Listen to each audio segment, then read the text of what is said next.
Olá! Hoje o Conexões fala mais uma vez sobre direitos humanos. Desta vez vamos falar de uma temática relacionada às ditaduras militares na América Latina e também às diretas já no Brasil, que estão completando 30 anos. Bom, e para falar sobre esse assunto, eu conto com a presença do professor Francisco da Mata Tavares, que é da Faculdade de Ciências Sociais da UFG. Olá, professor, muito obrigada pela presença. Olá, eu que agradeço o convite, é um prazer estar aqui para conversar com vocês. E também contamos com a presença do professor colombiano Héctor Mondragón, que é professor da PUC América Latina. Olá, professor, muito obrigada pela presença. Olá, muito obrigado por convidar-me. Cumprimento a todos os televidentes. Bom, e para começar, então, gostaria, professor, que o senhor começasse falando a respeito dessa questão da violação dos direitos humanos durante as ditaduras aqui na América Latina. Todos nós sabemos de casos aviltosos, mas parece que hoje ainda há certa discussão, até mesmo de pessoas que não acreditam que a ditadura tenha sido um período ruim para os países da América Latina. Tem gente que defende até mesmo a volta desse período militar. E como é que o senhor pode analisar esse período, principalmente em relação aos direitos humanos?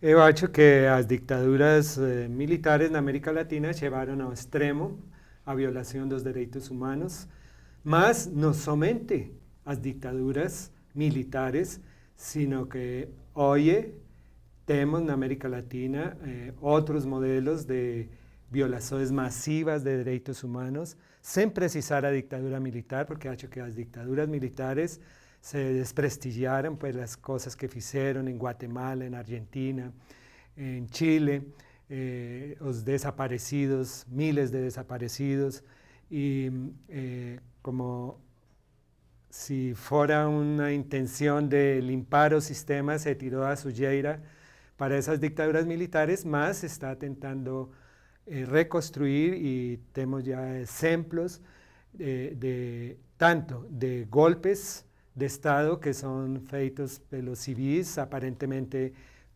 pelos órgãos constitucionais, institucionais, como passou em Honduras, como passou em Paraguai, como se tentou fazer em Venezuela, onde os militares passaram um segundo plano e a mídia passou a ser o primeiro elemento para dar o golpe de Estado. E, por outra parte, temos o modelo colombiano de violação massiva de direitos humanos, quando aparentemente temos uma democracia, todo mundo pode falar o que queira, onde queira e quando queira, somente que o matam na saída. Então, é um modelo que tem levado a que nos últimos 30 anos temos 3.000 líderes de sindicatos de trabalhadores assassinados, desaparecidos por miles, como se foram as dictaduras militares. Temos também torturas e esse é o mesmo que passou, acho que pode até ultrapassar a várias das ditaduras militares.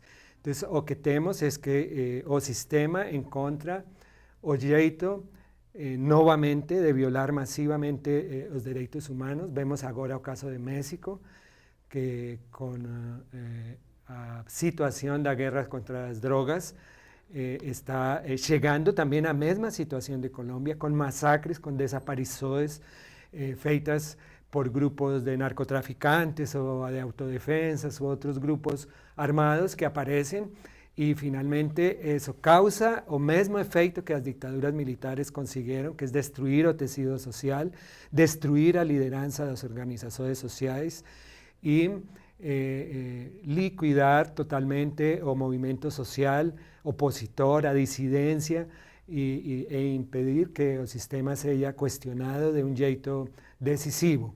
Então, assistimos não somente ao perigo de novas ditaduras militares, que acho que existe ainda, mas ainda muito mais o perigo de golpes de Estado institucionais, onde os militares estão em segundo plano, e o perigo ainda mais presente de que modelos como o que está operando por muitos anos em Colômbia e opera agora em México e agora em Guatemala, onde antes tinha uma ditadura militar, mas agora temos novamente violações massivas de direitos humanos com o regime aparentemente democrático, e esse acho que é o perigo principal que temos na América Latina.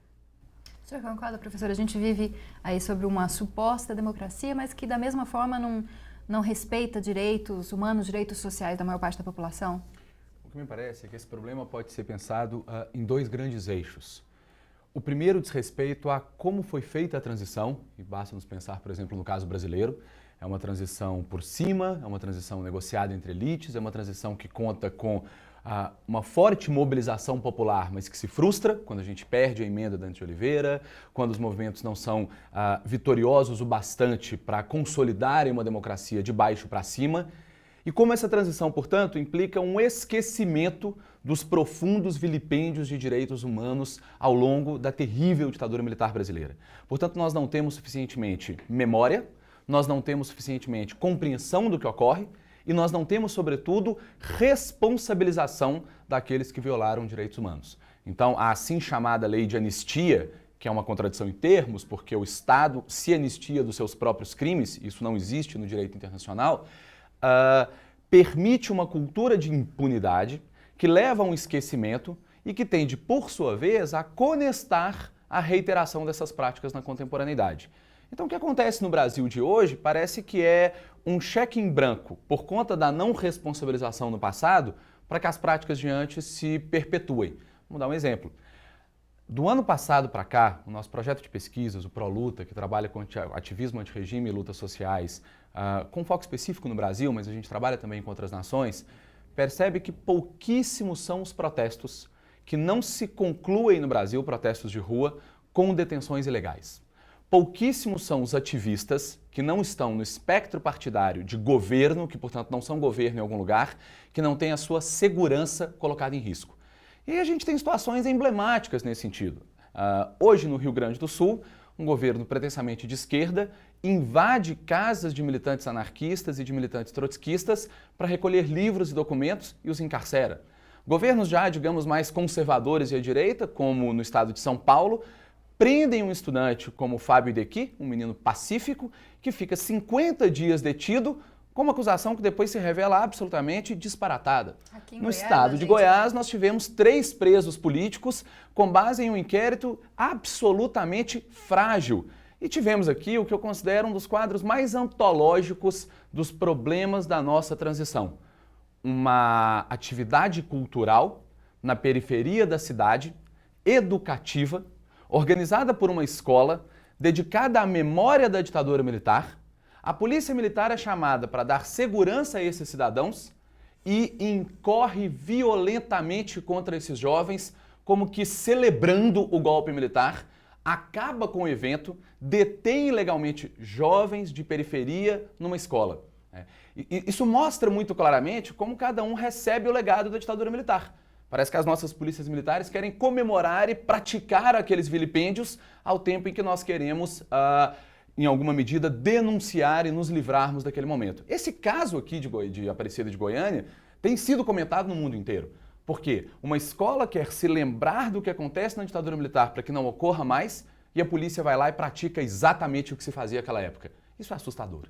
E ao mesmo tempo aqui em Goiás pouco se fala. Algumas reportagens no momento falaram, mas depois não se discutiu sobre. Poucas pessoas me perguntaram por aqui sobre isso, mas em outros países, quando eu chego, sempre falam: lá é o estado em que uma escola foi fazer um ato cultural sobre ditadura militar e a polícia reprimiu violentamente, praticando o que se fazia na ditadura. Isso é, claro, é apenas um caso, mas que mostra emblematicamente qual é a nossa cultura ainda alheia ao respeito aos direitos civis.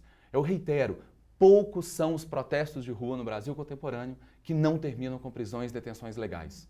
Poucos são os ativistas que não fazem parte de partidos políticos com representação parlamentar, que não estão com a sua segurança pessoal em questão por conta de uma pressão ou de uma repressão estatal em todos os estados da federação. Professor, o professor Francisco falou da questão brasileira, onde houve a lei da anistia, não houve nenhum tipo de penalização para as pessoas que cometeram qualquer tipo de ato violento durante a ditadura. O senhor acha que nos países onde houve um processo contra essas pessoas, houve julgamentos, essa transição foi melhor ou não se apresenta uma diferença? Como o caso, por exemplo, da Argentina, do Chile? Bem, primeiramente o término de transição a vezes engana, não? É um engano. Caso de Chile, a transición fue una transición a ninguna parte, ¿no? Se parece a la transición de España. Supuestamente una transición es un paso para ir além, ¿no? Mas se você dá o passo e fica aí, não é transição, é simplesmente um passo, não? E em Chile, os militares, e especialmente mais que os militares, as forças políticas que apoiaram a ditadura de Pinochet, conseguiram manter grande parte das leis e das normas e toda a política econômica de Pinochet, não? Acho que nos últimos 10 anos na Argentina tem operado realmente uma transição, então é diferente e aí há efeitos práticos que acho que mais importante que a punição é mudar as situações. Quando você consegue encontrar uma mulher que perdeu a seu neto, a sua filha também, ou a seu filho, e não encontra seus netos, e encontra agora seus netos, tem encontrado 128 netos já, além de muitos filhos. Então, isso significa que tem conseguido alguma mudança e que estão conseguindo tirar parte dos efeitos dessa violação massiva de direitos humanos que tiveram. Agora, não podemos ser optimistas porque no âmbito internacional estamos ante o desconhecimento dos avanços da humanidade inteira nos últimos mais de 2 séculos, com as novas legislações que se estão adotando, por exemplo, nos Estados Unidos. Os direitos do homem da Revolução Francesa proclamaram que não se podia torturar, não se podia someter a torturas, e isso foi ampliado na Declaração das Nações Unidas depois da luta contra o nazismo, que ampliou a margem dos direitos que já não eram do homem, sino humanos, que já se reconhecia que todo ser humano é humano, não?